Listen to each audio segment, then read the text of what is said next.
Hello, everyone, and welcome to Beyond the Ball. I am Colly, and this week I am joined by an elated Big Paddy. Paddy, what's happening? Champions, oe.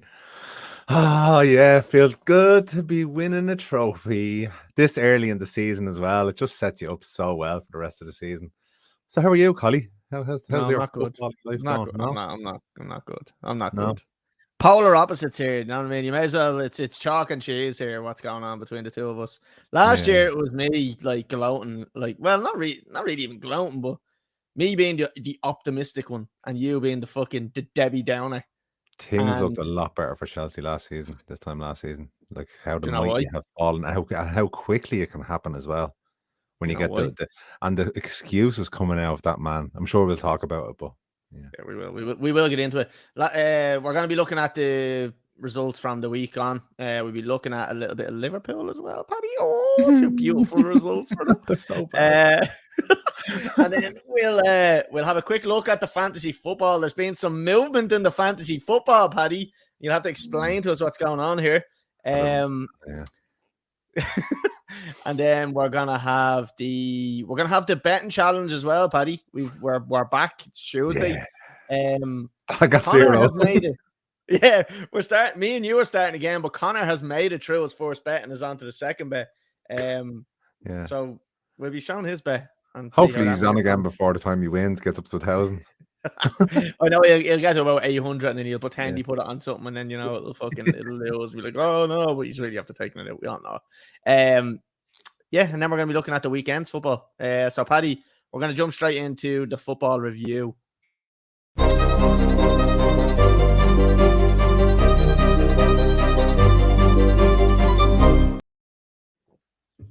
Paddy, the first match we're gonna look at is a beautiful thing. It's Real Madrid and Liverpool. 5-2 to Real Madrid. Liverpool gone 2-0 up and then getting absolutely spankaged. It was just beautiful to see. And group chats, it was in group chats and all the Liverpool fans when they went 2-0 up and all going, oh, no, we're the best, we're back and all, we're back. You're not back anywhere. Yeah, you're back to Liverpool with a fucking 5-2 defeat. Embarrassing. This was in Anfield. Yeah, it's in Anfield, yeah. Oh, and the calamities and all, Alisson and all. Oh, fucking what calamities from that goalkeeper. It was great. I have to admit, Van Dijk was back, wasn't he? So they were more solid at the back. Yeah. The most overrated centre half ever in the Premier League. I've said it. I've always said it. He had 2 or 3 good seasons, one really good season, and the rest kind of mediocre. Hasn't been the same since his injury. He's done. He's finished. That's the difference between the really top players. He won the league, and then his form went out the window. Yeah, and the real winners want to win again and again and again. Yeah, just saying. I'm sure he wants to win. He just doesn't have the talent to do it. You know. Yeah, true. Yeah, that's just the way it is. You know. So yeah, unfortunately, Connor, and again, it's a reoccurring theme. Liverpool don't win. Connor's not here, so there's not much stick we can give him. I'm sure he'll probably listen to this back when he's driving into work or something, and then he'll hear. So I just want to say, that's all I wanted to say to him. So you pretend to be Connor there for a minute. So Connor, when will Klopp be gone? Look. I don't know if, I don't think they should sack him. I don't think they should. I don't think they should sack him. Like the players, like we've said it for ages, it's the players. And then I'll just get me fence out and I'll stick it up my arse and then plonk it into the ground while I sit on it and give no opinions on it. So I'm afraid to give me actual thoughts on it. I don't want to I'm gonna love when he hears this. He's gonna text me, and now he's not gonna text me because I was after saying that. Paddy, we're moving off this match, right? And we're going on to the next one, which is even more embarrassing. It's 0-0 against Crystal Palace. Oh my god.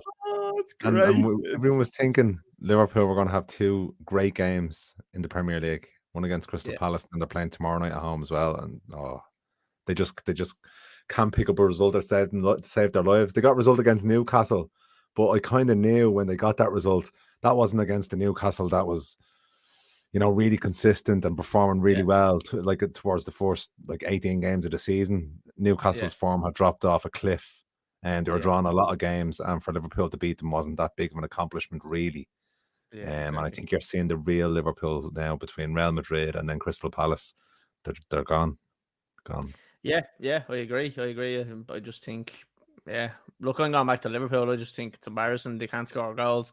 And you can say whatever you want. They've got Salah, Gakpo, Firmino, Jota, Thiago, Van Dijk, Robertson, Trent Alexander-Arnold, Alisson, who's the best goalkeeper in the world apparently. So there's 9 world-class players, and they still can't get a win. Yeah, I mean, and nothing gets talked about with Klopp. Like, something has to give there. If this had been probably anybody else but Palace, they probably would have lost. It's just Palace can't really score either. They're not the best team in the league, or anywhere close to it. Yeah. So we wait and see how they do tomorrow night. Yeah, be good to see. Paddy, unfortunately, I have to go on to the next one, and it's Chelsea and Spurs. It's nearly down. I nearly even feel like I don't even want to laugh anymore because it's just pity. I feel now. It's not even. Yeah. It's really bad. I'm pitying myself, Paddy. You're doing worse than Liverpool. I know, and we've got a better squad. Much better, a far better squad. Yeah, and that's much why better club in terms of willing to spend money. You should be streets ahead of Liverpool. Paddy, it's hard at the moment to be a Chelsea fan. And I say the same thing every week, and I'm always optimistic that we can get a result. The big one I thought we were going to get was that Southampton game, when I was like, right, this is going to be the one. We're going to win it 3-0. It's going to be a turnaround. It's going to be a good result going into the Spurs game, a little bit of momentum. Can't get it. Can't get the momentum. Now, I put up a video on TikTok, and I got a little bit heated in the video on TikTok because it was like... That was literally when Spurs were after scoring that second goal, right? And I've never felt like this as a Chelsea fan. I was watching it downstairs, right? And they scored again, and I stood up, and my heart was going 90. Like, I could feel myself getting so worked up about it. And I was walking around me house going, what am I going to do? As if, like, I'm going to be able to affect it. I'm like, what am I going to do here? What do I do here? And my heart was going 90. I'm like, what am I going to do? And I fucking stormed upstairs, and I put the fucking phone on the oak, and I just fucking unleashed it then. I was just like, that was the only way I could get it out. So that video was me at the fucking Red Raw when it was fucking, they were literally after scoring. The game wasn't even finished. They were only after scoring. I got up and I was just bulling around the house. I was actually literally just storming up and down the house. And I eventually made my way up here, and I was like, you know what? I have to vent it out now. And are the cracks starting to show now with the manager as well? Like, what is he coming out with now, saying that they didn't have a proper preseason and all this now? Like, whatever, say that when you come into the club, you know what I mean? Like, we have to get the players up. He's talking about preseason, and they bought a completely new squad in January. What is he talking about preseason for? The half of the players he's playing, they only got a month ago. Yeah, exactly. And another thing is, when he came in, his first fucking 6 games, he'd won 5 and drawn 1 as well or something. So, like, how can you say all of a sudden you've gone on a good run, you've got good results, then all of a sudden your fucking form falls off a cliff, and now it's the preseason? Like, that's bollocks. It's absolute horseshit. Like, there's not one word of truth in that. I don't think he even believed it himself when he fucking said it. Like, it's just pathetic. And then another thing is, go on. No, I'm just going to say, and the money he has and he earns and playing for the club, he should have a better PR team to be fucking putting him wide, to not talking like that in front of the cameras, because it just makes you seem like an idiot. Yeah, exactly. And now what's going on is that a presenter asked him, I can't remember who it was, but he asked him a lovely, juicy, gorgeous question, in my opinion. And it's like, you've always kind of come out and said that the manager backs you and he's always got your back. Does getting bad results like this test your relationship with the owner? Sorry, I said manager there, I meant owner. Okay. Does getting bad results like this test your relationship with your owner? And he's like, yeah, of course it does. And that to me was the first breaking point, where he hasn't always been like, no, they're 100% behind me. They don't care what happens here. It doesn't matter the results. They're always going to be behind me. They're behind me. That was the first sign I seen where he kind of went, yeah, well, look, I have to look at myself, and like, I know that's not good enough for this club. So to me, he's already admitted, right, I'm not doing good enough. And then we're still not like we're still getting this kind of message out from like random, like that guy Matt Law that works for the Daily Telegraph or whatever he's working for, keeps saying that he's been told the club are still backing him. So I don't know what's going on. The communication's shocking between the club and the fans and what's actually happening. Like Potter keeps coming out after every game and he's like, look, we know we have to do better. We know we have to obviously you have to do better, but fucking do it. Like, stop just fucking saying you have to do better. Like, it's all bullshit. Just fucking, it's like me saying, oh, yeah, I'm going to get fit and going to the gym. I'm not. I'm a fat cunt, and that's just the way it is. I'm not doing anything about it. It's in my hands. I can't do anything about it because I just don't have the motivation to go to the gym. He's just not motivating his players to work hard, to get results. Tactically, he's not there because he's unable to break teams down. Like Paddy, we haven't gone on a run like this in 10 years. So we haven't lost 6, we haven't not had a win in 6 or 7 games in 10 years.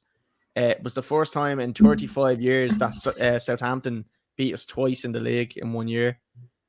All these records that he's breaking are the wrong records. And if he was in Roman Abramovich's era, he'd be sacked. He'd have a new job by now because he'd have been gone. He'd have been gone already. Like he'd be executed, he'd be dead. Down the column. Look, the running theme with all the pundits now as well is that he doesn't seem to know who to pick. And he nearly seems like, because all these new players have been brought in, he has to give them all a game. And tactically, he's not thinking of, how do I win this game? It's, how can I fit all these players and give them a match? I don't think he never would have had this problem when he was at Brighton previously, because he had his squad of players. They couldn't spend a great deal of money, but now I just think he's way over his head. But it's gone to stage now with the club that they've nearly waited too long now to get rid of him, so they may as well give him till the end of the season. Here's a few problems that we have, Paddy. Right, you're saying kind of about his team selection. His team selection against Spurs was absolutely horrendous. Right, so Fofana's come back, he played a good game, and then he gets put onto the bench, right? He starts Koulibaly beside Thiago Silva. Koulibaly is absolutely headless at the best of times. So we have Fofana sitting on the bench there as well. Could have played him. Then Koulibaly causes Thiago Silva to get injured. Thiago Silva has now done knee ligament damage, and he's out for probably fuck knows how long. Like I've had that, and like that's weeks, probably months, like out on the sideline. That could technically be Thiago Silva fucking retired. Like, that's because Koulibaly, I know it actually came from, I think it was Kane landing on him, but Koulibaly gets in his way and he causes that injury. So that's fucking Potter causing that. Then we have Ziyech, who didn't want to be at Chelsea, who was over in PSG. The only reason he's still at the club is because Chelsea fucked up the paperwork. He's starting every fucking game. The chap doesn't even want to be there. And then you've got Mudryk, who he's signed for 80 million, who looks like he's a good player, but just needs games and needs fucking experience in the league. Sits him on the bench. He's got Mason Mount sitting on the bench. Look, let's be honest, Mason Mount hasn't been great lately. His form isn't good. He probably deserves to be on the bench, but he's still better than Ruben Loftus fucking Cheek, who shouldn't be playing 1 minute, never mind fucking 90. He's one of the worst midfielders that Chelsea have, and he should not be playing in the team. And we've got Conor Gallagher sitting on the bench, and we have Zakaria, who looks a very decent player. And what happened during the match is that he took all them players off that shouldn't have been played. He didn't take Koulibaly because he couldn't, because Thiago went off. But he took Ruben Loftus-Cheek off, and he took Ziyech off. 1, because they're both shy and they shouldn't be playing. And 2, because he has a better fucking option on the bench in anybody. He's got Mudryk sitting on the bench. He has Fofana at number 9 sitting on the bench. He has Aubameyang, who's a number 9, who hasn't been playing well, but he's sitting on the bench. He's got Mason Mount sitting on the bench. But it's really getting bad when you're calling for Aubameyang to come on. I know, but like we're not working with Havertz. And how many times is he going to play Havertz up top? I know he's probably the best option, and he's probably the most suited at the moment to that role. But we haven't, Paddy, we've scored about 5 goals since Potter's taken over. And we scored 2 in the last 10 games. Players getting so, like, I was watching the Spurs game, and Mason Mount looked so frustrated, especially coming towards the last 20, 25 minutes. Like, and I've never seen him playing like that before. But you could see, like, he's just sick of it. He's absolutely sick of being in this inept side. Yeah, and one of will the be worst led things, by Paddy, the is next manager.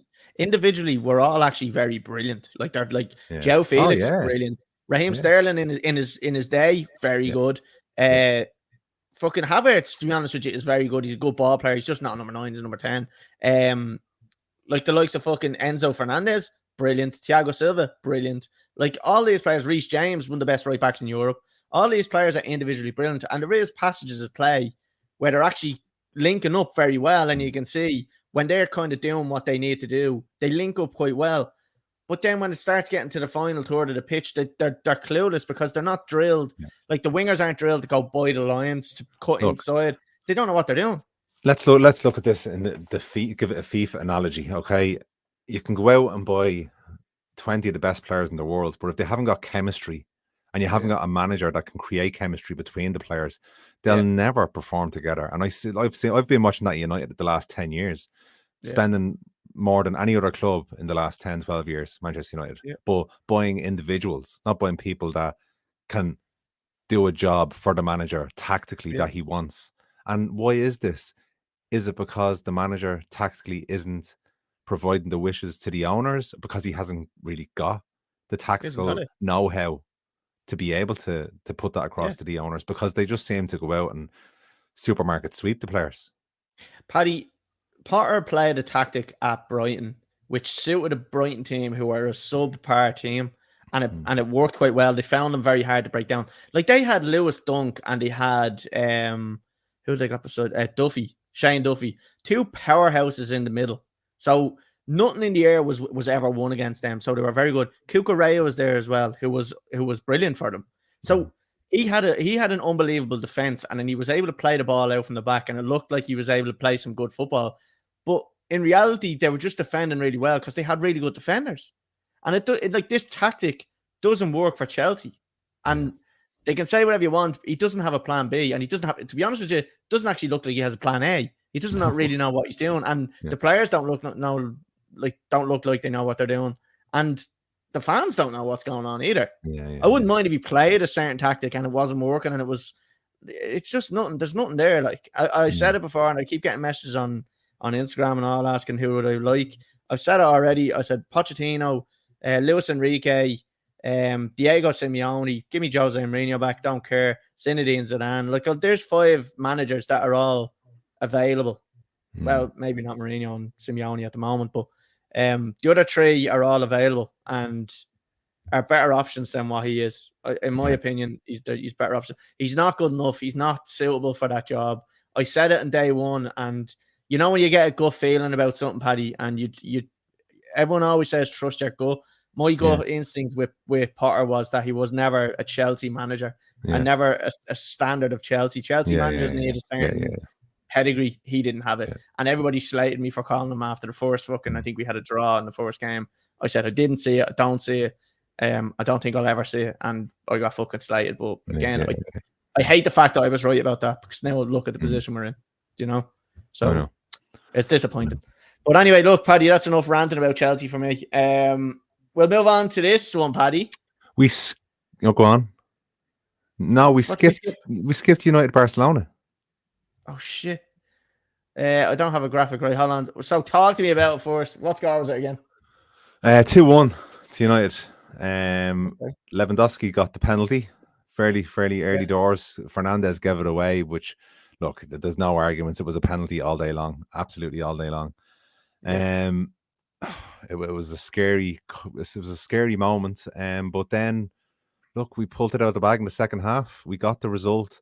And once we got the 2 goals, then, we looked comfortable on the ball. We managed the game really, really well. And I think it was good preparation for what we're going to move on to now, which is the cup final, because what they're able to do now is score a goal, just get the lead, and then manage the game really, really well, knowing that they're going to get a game every 3-4 days. So transitioning from that, which was an amazing result against Barcelona, over the 2 legs, we got through. Really happy. Then we came to this game, Manchester United Newcastle, 2-0, Carabao Cup winners. The first 5 minutes we came out of the block strong. I was looking at it thinking to myself, a lot of energy, but then Newcastle kind of took more possession, and they had a lot more possession in the game. But at no stage really did I think to myself, they look really dangerous. Man United like protected their back line really, really well. And Casemiro jumping in sometimes as nearly a third centre-back with Martinez and Varane. Like, they're just three really, really excellent defensive footballers. Then Casemiro comes up and gets the goal in the other end. And I loved the fact, like with Ten Hag, you've got even the pundits now, you can see the lack of knowledge they have compared to an elite manager like this, because Gary Neville was saying, it was just after second half, and he was saying, I think they'll bring on Sancho now to change things up. What does Ten Hag do? Brings on McTominay and Sabitzer just to close the game out and manage the game for the rest of the times, because he said to himself, okay, I'm going to save legs here because I know we have 2 more big games next week against West Ham and Liverpool. And Newcastle never looked like winning the game. Very, very, very, very professional performance. And having Varane at the back, along with Martinez, then in the midfield, Fred with Casemiro. Fred can be one of the best players on the pitch, but he has a tendency to make a mistake that can give a goal away, which is still a bit scary. De Gea pulled out 1 or 2 good saves. The keeper with the most clean sheets ever that's played for United. And then you have 187 or something, was it? Something like that. Yeah. I'm not sure of the number, to be quite honest with you. But then Rashford up front with Fernandes. Yeah, look, that's 9 players I've called out there of a core of a team. And then you've everyone he brings in, even the Austrian sausage, even though he's not scoring goals, he's performing well. Sabitzer comes in, contributing to the team, performing, but everybody's doing a job. And even Dalot started on right back, but he said at halftime, because he was up against Saint-Maximin. He was getting the legs ran off because he played against Barca as well. In the second half, I'll bring on Wan-Bissaka, and Wan-Bissaka just closed everything down. He just didn't know what to do. And tactically, he just really, really seems like he knows what he's doing. It's like, you know what it's like, Paddy, right? I can't just this Chelsea now. You know, when you have a manager who's just really good at managing players, and he's able to keep even the substitutes happy. So when the substitutes aren't selected, they're not too disheartened, where sometimes you can get a group of players where if things aren't going right, well, let's look at Chelsea. The results aren't going right. So now players, I've seen it in reports that the players that aren't getting selected in the starting lineup are now getting very frustrated because we're not winning games, and they're thinking, we could have fucking won it if I was starting. And Ten Hag has completely got the opposite, because he's getting the results and he's able to manage every single one of them players, and not one player looks unhappy at Manchester United at the moment, because he's able to bring them on, and they come on and they have an impact. Yeah, and you're right, and it's easy to do that when you're winning. It's easy to keep everyone happy. Like Ferguson was a master at that, keeping the whole squad. And I've heard so many players that played under Ferguson saying Ferguson would come to you and say, you're not playing today or next week, but I have you earmarked now for this game in 2 weeks' time, and you're going to be integral. And they prepared for that. But Ten Hag just seems to be big enough for the club, because Manchester United is one of the biggest jobs in the world. But to be lost in Alex Ferguson's shadow, not a bit of it. He goes out for dinner with him last week. After the final, he shakes his hand. He embraces Alex Ferguson being there. He doesn't want to avoid Alex Ferguson being there. He embraces it. He's like, I want to learn from him. I want to, like, how he ran the club.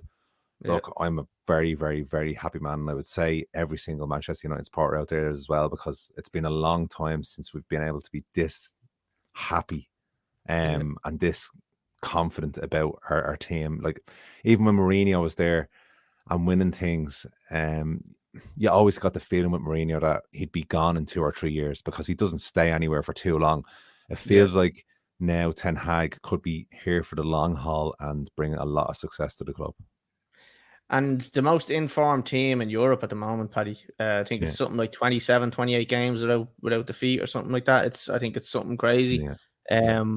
So he's doing all the right things. He's singing all the right tunes.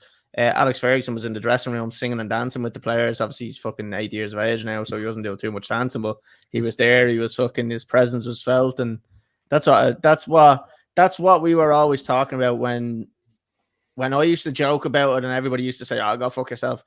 Ollie's culture thing. Ollie didn't never brought back any culture.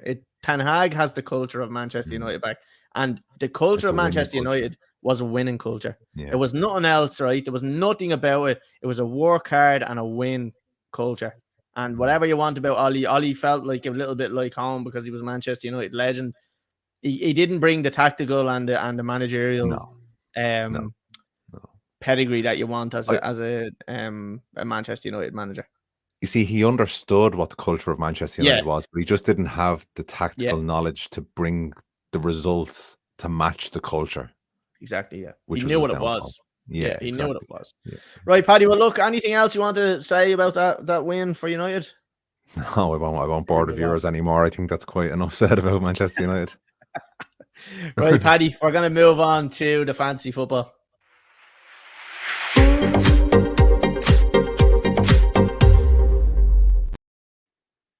Paddy, we've had some big movements in the fantasy football this week, so we're going to have a quick look at it and see where we're at. Pulling it up on the screen for anybody that's listening on Spotify. If anybody is listening on Spotify or Apple or watching us on YouTube, make sure you hit subscribe, rate us 5 stars if you can, if you're listening to us. I know it's a big hassle for you, but if you can just click onto the menu and little 5-star rating, take you 2 seconds, and we appreciate it big time. And follow us on TikTok, Instagram, Twitter, wherever you want to get. 4-star. 4-star. No, fuck 4-star. I would I prefer want 5, obviously, but if I'm going to give a 4. 5 or nothing. Right, 5 or nothing. Fuck that. I'm not being ungrateful or anything, spoiled or anything, but I want 5. Right, Paddy, this is my team. I used me wild card this week. I took a big gamble. I had 4 or 5 players that weren't playing. So I said, you know what? I've marked it out for the next 3 weeks, and then I'm just gonna have to adapt to what comes up then after that. So I played me wild card. Average was 39 points, and I've got 58 so far. In goal, Alisson, 6 points. Then I have Kilman, who I thought might have got a clean sheet, didn't. 2 points. Then I've got Ben White, who got 7, who has another match tomorrow at home against Everton, so another chance of a clean sheet. Tarkowski, I think everybody brought him in with 1 point, and he's playing Arsenal again, so not going to get anything else there. Trent, 6 points, and he's playing Wolves then tomorrow night, so hopefully another 6, maybe an assist and a goal. I have Pereira, I brought him for 1, didn't expect that now, but he was cheap. I had Salah as captain. He got 6 points in the first game, so hopefully he can get a bit more against Wolves. Martinelli with 10 points, maybe should have made him captain. I think I was a toss-up between them two. So 10 points from him. Still, again, as a game against Everton tomorrow. Odegaard with 3, a game against Everton tomorrow. Haaland with 10 up top with Kane, who got 6. So, Paddy, a good week for me. All right. We will move down and we'll have a look. Now, Paddy, I know this is going to spoil it for anybody watching, but I have actually moved top of the league between ourselves. Yes. And you'll see why here, because you've got 39 points. Talk us through what you've done here and tell us the So to give some context, Colly always slags me when we're on the group chats and stuff, because he says I'm like his dad for technology. Like, I got a new phone, I'm sending like random emojis and stuff because I'm learning how to use the phone. So, on TikTok, I get random waving hands because Paddy just presses the button. I wanted to see what the button done. So when I done, what's it called, the wild card last week? Wild card you played, yeah. I thought that was the one where you only changed it for 1 week. I thought it was the free hit. Yeah, exactly. So I said, that's grand. I got a lot of players in that'll play 2 games. I thought, brilliant. Absolutely can't do any better than this. And then I went to pick my team this week, and I was like, why is there fucking a load of Liverpool players still in my team? I was like, oh shit, no way. So now I'm playing catch up. I'm going to be doing transfers for the next couple of weeks. So yeah, it's probably going to really affect me badly. But right, Ederson and goal. They conceded, but they won. Man City, the scumbags. Saiba got me 6. Connor Cody, I thought he might do something, but he got nothing. Alexander-Arnold, 6 points and still to go against Wolves at home. Salah, me captain as well, same as yourself. I got Neves from Wolves with the 2 games, hoping to do something. I was going to bring him in as well. Yeah, that was good. And Iwobi, I was going to bring Iwobi in as well. Iwobi with the 2 games. No, I don't want Neves or Iwobi for the rest of the season. I just wanted them for these 2 games, but now I'm stuck with them for the rest of the fucking season. Saka, look, who should be scoring and assisting and a lot more. He's actually a really good player. Get the fucking finger out, Saka, and start scoring more. Darwin Núñez, look, he didn't even play. He wasn't even on the bench. And it doesn't say he's injured or anything. Like, what the hell? Like, has Klopp just lost faith in him completely and just didn't do anything with him at all? Like, he's like the rest of us. He realizes how shit he is. Right. And then Haaland, yeah, great Haaland. Well done. And Naby Keita. Naby Keita? You can't say that. It's Nketiah. Naby Keita plays for Liverpool. How's it? Oh, Jesus. It's that's another dad moment. There you go, Dad. Talk us through your bench as well. This is what you're going to be left with. But look, Darwin Núñez is probably not going to play against Wolves either. And there's no one to come off the bench to give me any points. I don't want to talk through the bench. Why would I talk through the bench? There's 0 points there. No. I picked the 4 players, the cheapest players for me subs, because I thought I'll get them all in because it's only 1 week. Idiot. What an idiot. We're going to move on. We'll move on to Connor's team. He got 41 points. Not bad. Connor beat me. He's not even making subs. Pope. He still has Cancelo in the team. I think he's just just ridiculous. Saliba, Cancelo, Schär, Cody, De Bruyne, Trossard, Almiron, Haaland, Kane. Just doesn't care, Watkins. Does he? He doesn't care. We're not. And he still beat me. Still beat you. We'll have a look at the main podcast page now, Paddy. O'Shane Kane is still top. 40 points, 1622 ahead of Colly Lamb, who's in second. Not much in it. Not much in it. It's only 7 points in it. There's 9 points in it. Dean Fletcher then is in third. Then Lee Dillon, Alan Donovan up to 5th. Sonny McGreevy up to 6th. Johnny Murphy drops down to 7th. Anto O'Rourke drops down to 8th. Tony Tam down to 9th. And Connor Ennis with is in 10th. Paddy, for the record, I'm actually up to 28th in our league. All right. So what? That's not bad. So what? 14. I'm still about 150 points behind. But sure, look, you never know. Could make a comeback. You never know. Right. That's all we have on the fantasy football. Paddy, do we do the bets now, or do we do the review and do the bets at the end? Well, no, last week we didn't even know whether we were going to do the bets, and then we just threw them in at the end. So maybe do the bets now. We do the bets now, okay. I don't have a graphic for it. Let me see. What can I use? I can use this one here. I hear you're a racist now, father. I don't know how I can use that, but look, I've tried to use it. Your man, the betting. Yeah. Right. Paddy, I'm going to pull up the screen here and we'll have a look at what we've done. So as we said, me and yourself are restarting and Connor has gone on to bet number 2. So this one here is my bet. I've gone with a tenner on a 4-fold, €26 back. I've gone with Burnley to beat Fleetwood and these are all on tomorrow. I've gone with Arsenal to beat Everton. I've gone with Liverpool to beat Wolves. That's a little bit of a jinx, but I don't mind it. Don't mind it. And then I've gone with Marseille to beat Annery or Annecy, whatever the fuck they're called. You could maybe do it without putting Marseille. I mean, they're 1-7. Doesn't boost it that much, but I just said, fuck it, I'll throw it in. Just get whatever I can out of it. So, 26 quid back, hopefully, from that one. This one here is your one, Paddy. Do you want to talk us through it? Yeah, Rashford to score 2 goals against West Ham tomorrow night. Come on. What are the odds and price and return? I got the price boost, which I always go for the boost. I love a boost. 15-2. So nice. Tenner will get me back €85. Sorry, I keep on forgetting about the Spotify listeners, and so I'm just saying, like, there's me bet there on the screen, and they're probably like, I need to know. Tell me that bets. So I'll be €85 richer tomorrow night. Fair enough. And I'm going to do a 12-1 bet and just win the €1,000. Fair enough. I don't know. This is Connor's one, so he's gone his second bet. So his last bet won. I think he had a little treble on or something like that. Oh no, he had a double, and it won. So he's gone on to bet number 2, which is a little double again. Chelsea to beat Leeds. I can already tell you that that's not going to happen. And Leicester to beat Southampton away, 13-8. So, it's about 5-1 or about 4.5-1 because he's put €24 on it and he's getting €100 back and 80 cents. So that is Connor's bet number 2 of the challenge. So, Paddy, pretty good. We're going to move off that. I promise I'll have a graphic done up for that fucking this betting next week. I promise you. Very good. Do you believe me? Can't wait. Right, Paddy, we're going to move on to the predictions.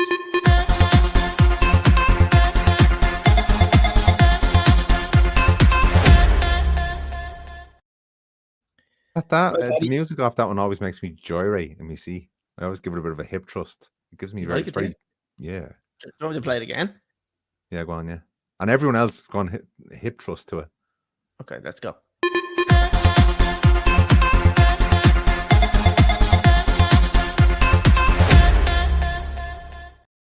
It's very hip thrusty, isn't it? Yeah, see what you mean. Yeah. Might play that when I'm making sweet love. Right, Paddy. The first game we have. First game we have is Arsenal and Everton. Paddy, how do you think this one is going to go? Do you think they're going to beat them? Yes. This is tomorrow night, by the way. Yes, absolutely. I thought Everton under Sean Dyche, they had one good game when he came back. And not much since then, really. I can see a fairly convincing Arsenal win, probably 3-0, and Martinelli to score. Yeah, I think you're probably right there. I don't see. I know I've been calling that Arsenal aren't going to win the league, but I think their next 3 or 4 games should be fairly handy for them. Yeah. So I'm not expecting them to drop any points. If they drop any points, that's when I'll be kind of like, oh, here we go. This is it. Like so. Yeah. I'm going to say a win for Arsenal. I'm going to say 3-1. I'm going to say Saka to score twice because he's due goals. So I'm going to go with him. Next one, Paddy. Again, tomorrow night, Liverpool versus Wolves. I'm going to jump in here and I'm going to say that I think Liverpool are narrowly going to win this one. I don't think anything is easy for Liverpool these days because they make everything very difficult. And I'm going to say they're going to go 1-0 down as well. They're not going to keep a clean sheet and they're going to win 2-1. So I'm saying 1-0 down, come back to win 2-1. And I'm going to say Gakpo is going to score. What do you think? Wolves spanked Liverpool only a few weeks ago. So I'm going to go with a draw. I'm actually going to go for a scoreless draw because watching the game against Palace, they don't have much firepower going forward. Now I know it's in Anfield. It's a different. So it could be 1-1, but I'm going to go for a scoreless draw. Right, okay, fair enough. Next one, Paddy, is, and we said we'd throw in a few of these now that we're coming towards the end of the season, the Man City and Arsenal games. Man City and Newcastle, Paddy, I don't know if you agree with me on this one, but I think Newcastle are going to be so deflated now after that defeat on Sunday. I just think because they weren't really in the best form going into it, and now this is kind of like kicking you in the face while you're down. But it could be also the catalyst for Eddie Howe to say to the players, okay, this is out of our systems now, because the Carabao Cup final could have been in the back of their heads for the last few weeks, and that could have been one of the reasons why the performances dropped. I know they were missing your man with the white hair, plays in midfield. He's one of the creative midfielders. Yeah, they were missing him the last few weeks in the Premier League, but they had him back for the Carabao Cup final. Yeah. But this is against Manchester City. But then it depends on which Manchester City turn up, because they've been stop-start this season. If the usual Man City in the Etihad turn up, they'll easily win. But if they're anyway off their game, and Newcastle use this defeat to say to themselves, look, we've a really good chance of getting into the Champions League here, but we need to start getting points together. They could get performance. So it's a very hard one to kind of predict, but I'm going to go against the grain, and I'm going to say a Newcastle win, 2-1, and Saint-Maximin score. Oh, interesting. I think what I'm saying is more that they're going to be a little bit deflated. I get what you're saying, and yeah, to be fair, it's a good shout. They could have had it in the back of their mind and not really so much concentration going on the league now. But I think they may be tired and maybe kind of mentally exhausted at the moment. Again, Newcastle, this is the first season where they're really kind of looking to challenge and like we all said, maybe 4 years, like they're kind of ahead of schedule looking at the table. Like I think honestly, so they're kind of maybe they've peaked and they're just kind of falling back down a little bit. But I do think that Man City are going to beat them here, and probably a comfortable enough. And I think it's probably going to be 3-0. Going to go 3-0. And I'm going to give you 3 scorers, Paddy. I'm going to say Alvarez. I'm going to say Foden. I'm going to say Kevin De Bruyne. All three of So them are you going to score. So do you think Newcastle, their level now is Europa League? They're a Europa League team at the I moment. think so. I think Europa is a fair place to call them. I think they're probably still missing one or two players, good, decent players, to be challenging for top four properly. I think they're Europa level. Like, Who do you think is getting fourth spot? to be honest with you, like Liverpool are in with a show, and I know everyone will say, no, they're too far behind. I still think if they go on a good run, they could potentially do it. But Spurs then as well, for me, can do it. If Starting to find a bit of form, aren't they? Yeah, they are, yeah. If Conte can come back, get them going again, get a couple of results together, I think they can slip into the fourth place there. So Yeah. I think Spurs or Liverpool will take that. I just don't see Newcastle having it in them. Not this season anyway. Yeah. I think they'll have a strong window Big in ask. the summer. Yeah, I think they'll have a strong window in the summer and then possibly challenge then next year. But yeah, that's the way I see it for now. Yeah. Right, we move on to the next one. Arsenal and Bournemouth. How do you see this one going, Paddy? Arsenal at home. Yeah, I see them getting a result here as well. As you said, the three handy-ish on paper looking games coming up. I'm going to go for a 2-1 win to Arsenal and Naby Keita to score. Yeah, I agree. I think it'll be 2-0 to Arsenal. And I think Martinelli may score on this one. So yeah, that's all I have to say about this one. Paddy, for fuck's sake. Chelsea versus Leeds. Tell me what you think. Give me a bit of background on the history between these, though. I don't know. Any real history in between them? Like, because United. Jimmy Floyd, Hasselbank. We signed Hasselbank from them. That's about it. No, yeah. Like I always think that these are a team that Chelsea should comfortably be beaten, and we what I can remember, I think we usually do beat them fairly handily. Like I actually think the last time we played them, they might have beaten us. Let me just double check that because I know a few Leeds fans, so I remember recently taking some stick off them. So I think they might have beaten the manager. Yeah. I believe they have as well. I believe that this is kind of their first match with the manager. Some meetings. So yeah, they beat us 3-0 this season.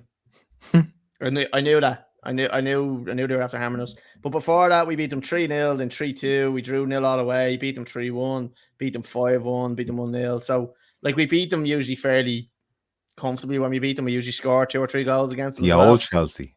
The old Chelsea. Chelsea. That's the only thing. Not the new Chelsea. The old Chelsea. Now, Chelsea of last year under Thomas Tuchel scored 3 goals against them in both games. We scored no goals against them this season.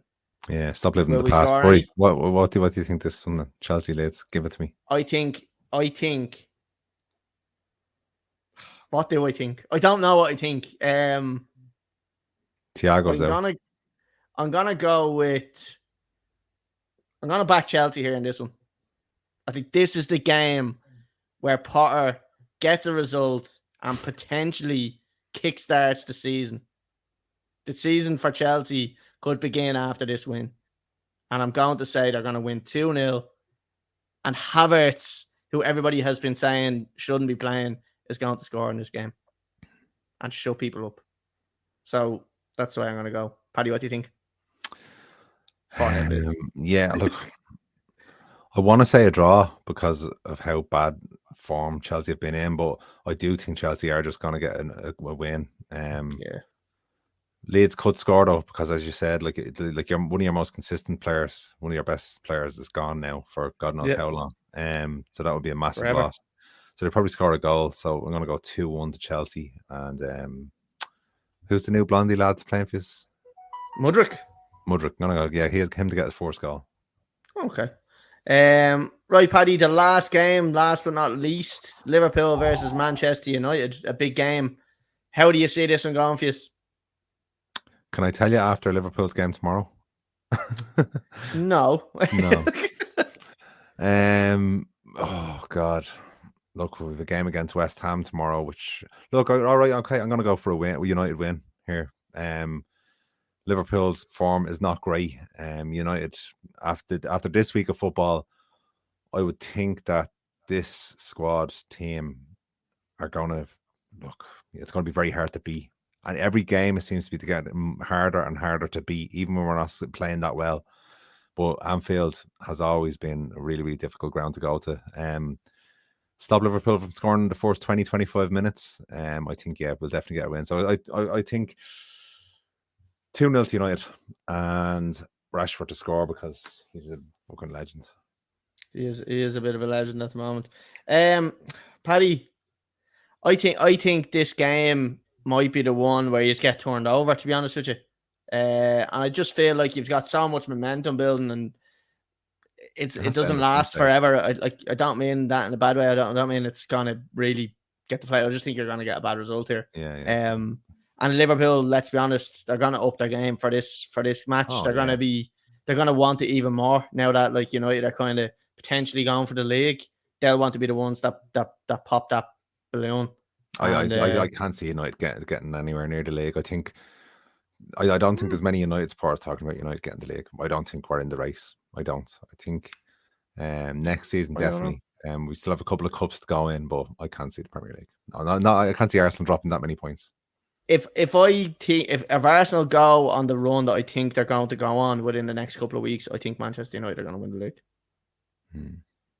That's just my opinion. So Paddy, I'm going to go with a 2-1 win for Liverpool. I know you won't want to hear that, but that's what I think. I'm going to say. No, I'm surprised. Yeah, I'm going to say Nunes to score because the United fans love giving him a bit of stick, and I just think a lot of stars are going to align for Liverpool in this game, and stuff's just going to fall from. I bet you he gets the sloppiest goal. It'll like bounce off his cock or something and just go in. Not against accident. Not against Martinez and Varane. I think if anyone's going to score, Salah will score. Yeah, possibly. Yeah. So yeah, Paddy, that's it. We're wrapped up. It's been emotional. If anybody is watching, again, like I said, if you're watching on YouTube, listening on Facebook, listening on Spotify and Apple, make sure you hit subscribe. Make sure you follow us, send a comment in. Get onto our TikTok page, our Instagram page, follow us there. We're everywhere. So yeah, you have a little chat with us. We'll gladly talk back to you. And make sure you give us 5-star rating on Spotify and Apple because we don't want 4s, Paddy. We want 5s. No, I'll take a 4. We'll take a 4. No, we're better than 5s. We're better than that. I'm just thinking here. The more I think about it, actually, I think United are definitely going to win because Rashford against Van Dijk, he's going to rip him a new arsehole. He really is. He won't be able to keep up with him. Can't wait. Right, fair enough. Okay. Right, Paddy, that's it. I'm going to wrap it up. Thanks for joining us this week. Maybe we might see Connor next week, depending on what result we see from Liverpool. Yeah, true. No, you won't see him next week. Definitely not, because United are going to win. Come on. Okay. Thanks, yeah, all right. We'll be back next Tuesday, 8 p.m. YouTube, Facebook, and Twitter. We'll see everybody then.